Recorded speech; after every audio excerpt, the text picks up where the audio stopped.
जी viewers, अस्सलामु अलैकुम। Principles of animal ecology की वीडियो लेक्चर सीरीज़ को कंटिन्यू करते हुए आज हम अपने एनवायरमेंटल सस्टेनेबिलिटी के टॉपिक को कंटिन्यू करके कंप्लीट करेंगे। इस लेक्चर में आपको मैं एनवायरमेंटल सस्टेनेबिलिटी का कॉन्सेप्ट जो है वो क्लैरिफाई करूँगा, उसके कंपोनेंट्स के बारे में हम डिस्कशन करेंगे और इस तरह से ये लेक्चर जो है वो कंटिन्यू रहेगा।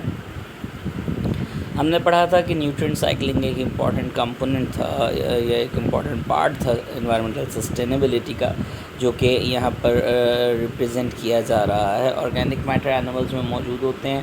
ये प्लांट से ऑर्गेनिक मैटर आया होता है जो कि एनिमल्स में जाता है एनिमल से जो है ये एनिमल्स जब मरते हैं तो उसके बाद ये ऑर्गेनिक मैटर डेड हो जाता है। ये डेड ऑर्गेनिक मैटर डिकम्पोजिशन के नतीजे में दोबारा इनऑर्गेनिक मटेरियल्स इन सॉइल में चला जाता है और वहाँ से दोबारा जो है वो ऑर्गेनिक मैटर इन प्लांट्स तक पहुँचता है। प्लांट्स उन न्यूट्रिएंट्स को यूज़ करते हैं, वही प्लांट्स जो है वो दोबारा एनिमल्स तक जाते हैं, ऑर्गेनिक मैटर एनिमल्स पहुँचता है और इस तरह से न्यूट्रिएंट साइकिलिंग जो है वो होती रहती है।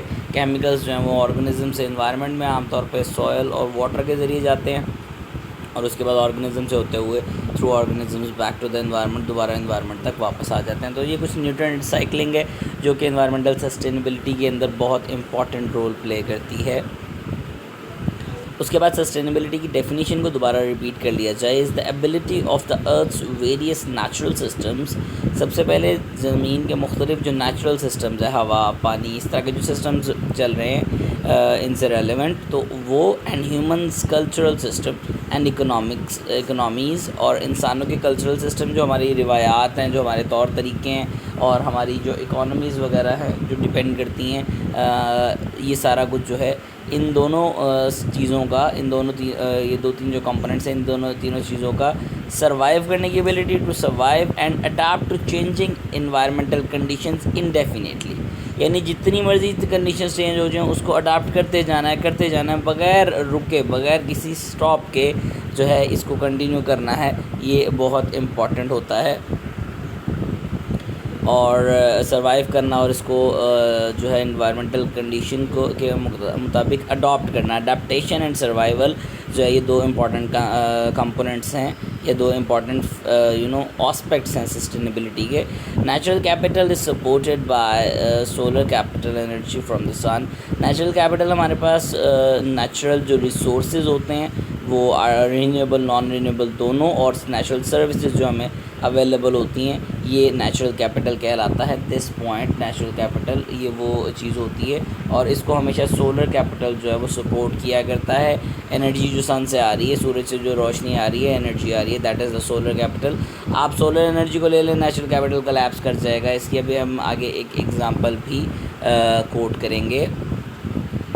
सोलर एनर्जी प्लैनेट को गर्म करती है, warms the planet and supports photosynthesis. अब अगर फोटोसिंथेसिस नहीं होती या अगर सोलर एनर्जी नहीं होती, सिंपली हम बात करें, तो फोटोसिंथेसिस पॉसिबल नहीं है। A complex chemical process that plants use to provide food for themselves and for us and most other animals. वो कहता है जी अगर फोटोसिंथेसिस नहीं होती तो क्या होगा जी, एक ऐसा केमिकल प्रोसेस है जिससे फूड बनता है, प्लांट्स फूड बनाते हैं फोटोसिंथेसिस से। अगर सोलर एनर्जी नहीं है तो फोटोसिंथेसिस सपोर्ट नहीं होगी। जब फोटोसिंथेसिस नहीं होगी तो प्लांट्स अपने लिए फूड नहीं बना पाएंगे, हमारे लिए फूड नहीं बना पाएंगे और दूसरे एनिमल्स के लिए भी फूड नहीं बना पाएंगे। ओवरऑल हमारा एनवायरनमेंट सस्टेन नहीं कर पाएगा, हमारा एनवायरनमेंट जो है वो बरकरार नहीं रह पाएगा। This direct input of solar energy also produces indirect forms of renewable solar energy such as wind, flowing water and biofuels made from plants and plant residues। तो वो कहते हैं ये जो डायरेक्ट इनपुट है सोलर एनर्जी का, ये indirect forms भी जो है वो प्रोड्यूस करता है रीन्यूएबल सोलर एनर्जी के, जिसमें विंड आ जाती है, फ्लोइंग वाटर आ जाता है, बायोफ्यूल्स आ जाते हैं जो कि प्लांट्स और प्लांट्स के रेजिड्यूज से, फॉसिल्स वगैरह से बना करते हैं। कोल पेट्रोलियम की बात करना चाह रहा है वो यहाँ पे। मिसाल के तौर पे जी for example top soil the upper layer of the earth crust. Top soil जो सबसे ऊपर वाली सॉइल होती है, अपर लेयर होती है, अर्थ क्रस्ट उसको कहा जाता है। The nutrients that support the plants animals and microorganisms that live on land, when they die and decay, they resupply the soil with these nutrients. Without this service, life as we know it could not exist. Simple सी एक example उसने coat की है जी।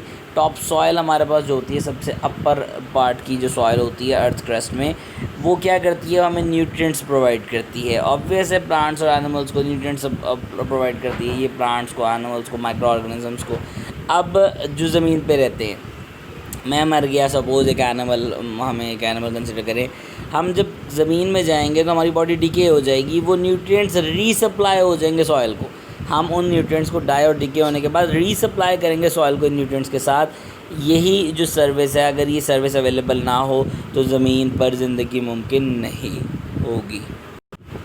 तो इस तरह से हम कह सकते हैं कि इन चीज़ों पर हमारी ज़िंदगी जो है बहुत ज़्यादा डिपेंडेंट होती है। Our lives and economies depend on the energy from the sun, solar capital and the natural resources and natural services, natural capital provided by the earth. अब वो कहता है कि जी सोलर कैपिटल पर भी हम डिपेंड कर रहे हैं, हमारी इकोनॉमीज़ और लाइव्स डिपेंड करती हैं, और नेचुरल कैपिटल भी डिपेंड करती है। नेचुरल कैपिटल में ये दोनों चीज़ें, नेचुरल रिसोर्सेज और नेचुरल सर्विसेज इंक्लूड हो जाती हैं, जो कि अर्थ हमें प्रोवाइड कर रही है, ज़मीन हमें प्रोवाइड कर रही है।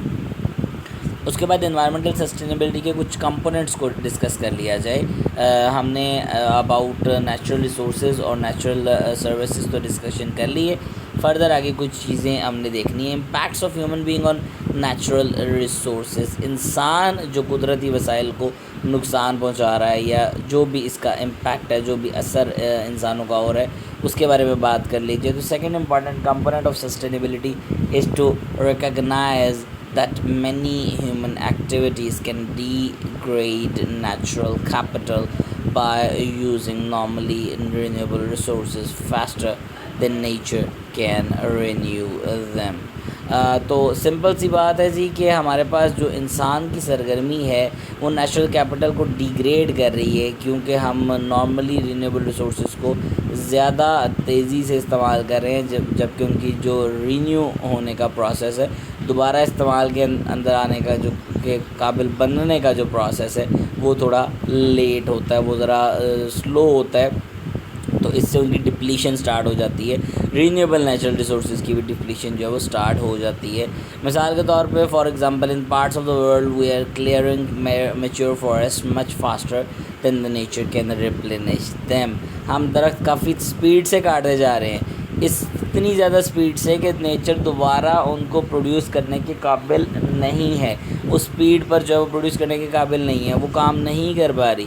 We are also harvesting many species of ocean fish faster than they can replenish themself. और हम समंदर के में भी शिकार करके मछलियाँ जो हैं उस स्पीड से ज़्यादा स्पीड से गेन कर रहे हैं, जिस स्पीड से उनकी दोबारा प्रोडक्शन जो है वो पूरी हो सके। This leads us to third component of sustainability. इससे हम सस्टेनेबिलिटी के थर्ड कंपोनेंट पर पहुंच जाते हैं, that is environmental scientist search for solution to problems, that is the adaptation. Solution ढूंढना है हमें, मसले का हल ढूंढना है, such as the degradation of the natural capital degrade हो रहा है, इसका हल जो है वो एनवायरमेंटल साइंटिस्ट को ढूंढना होता है, द थर्ड स्टेप हो जाएगा। However, their work is limited to finding the scientific solutions, while the political solutions are left to the political processes। अब वो कह रहे हैं कि लेकिन उनका काम सिर्फ महदूद हो जाता है साइंटिफिक सॉल्यूशंस ढूंढने तक, बाकी जो पॉलिटिकल एडमिनिस्ट्रेशन का काम है, जो मुल्क की इंतज़ामिया यू कैन से उसका काम है, वो जो है उन्होंने ही करना होता है। For example scientific solutions might be to stop chopping down biologically diverse mature forests and to harvest fish no faster than they can replenish themselves। अब मिसाल के तौर पे जी हम साइंटिफिक सॉल्यूशंस हो सकते हैं कि हम चॉपिंग डाउन, दरख्तों को काटना, जो बायोलॉजिकली डाइवर्स मेच्योर फॉरेस्ट्स हैं, प्रॉपर फॉरेस्ट्स हैं, उनको काटना छोड़ दें, उनको नहीं काटें, उनकी जो है वो सच वो ना करवाई जाए, जो कटिंग है, चॉपिंग है, और इसी तरह से फ़िशेस को उससे ज़्यादा स्पीड पर ना जो है वो हार्वेस्ट किया जाए जितनी स्पीड में वो अपने आप को रिप्लेनिश करें, यानी कि स्पीशीज़ कंटिन्यू हो रही होती है। But implementing such solutions could require government laws and regulation. लेकिन इस तरह की चीज़ों को इम्प्लीमेंट करने के लिए हमें गवर्नमेंट के रेगुलेशंस चाहिए, हमें गवर्नमेंट के लॉज की रिक्वायरमेंट हुआ करती है।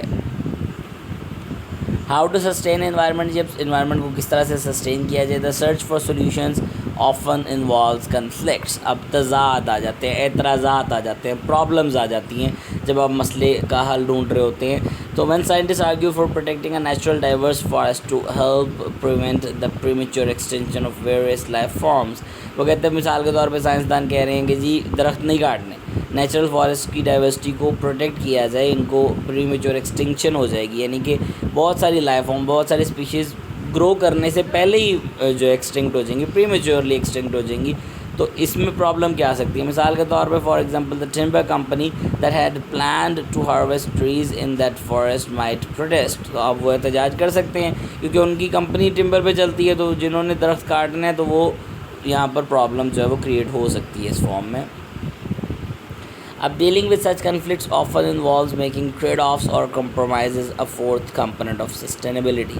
अब हमें अडेप्टेशन में कंप्रोमाइज़ भी सीखना पड़ता है। वी हैव टू, देखें कुछ अगले बंदे की मान लेते हैं, कुछ हम अपनी मनवा लेते हैं, तो यहाँ पर हमें ट्रेड ऑफ्स करनी पड़ते हैं, कंप्रोमाइज़ करना पड़ता है, बात कुछ अपनी मनवा ली, कुछ उसकी मान ली, इस तरह से लेकर चलना पड़ता है। अब टिम्बर कंपनी के केस में परसूड किया जा सकता है, यानी कि कहा जा सकता है कि वो नए ट्री फार्म्स को प्लांट करे उस एरिया में जहाँ पर पहले क्लियरिंग जो है वो डिग्रेडिंग या क्लियरिंग हो चुकी है, और इस तरह से क्या होगा ताकि नेचुरल जो फॉरेस्ट है वो प्रिजर्व हो जाएगा, उसकी प्रिजर्वेशन जो है वो कंटिन्यू रह सकेगी। और इस तरह से आज की हमारी इस वीडियो का जो कंटेंट है वो कंप्लीट हो जाता है। उम्मीद है आपको बात जो मैंने क्लियर करने की कोशिश की है वो हेल्पफुल रही होगी, और अगर आपको वीडियो पसंद आ रही है तो इसको लाइक कीजिए, चैनल को सब्सक्राइब कीजिए और इसको शेयर करना ना भूलिए please. Thank you so much. अल्लाह हाफ़िज़।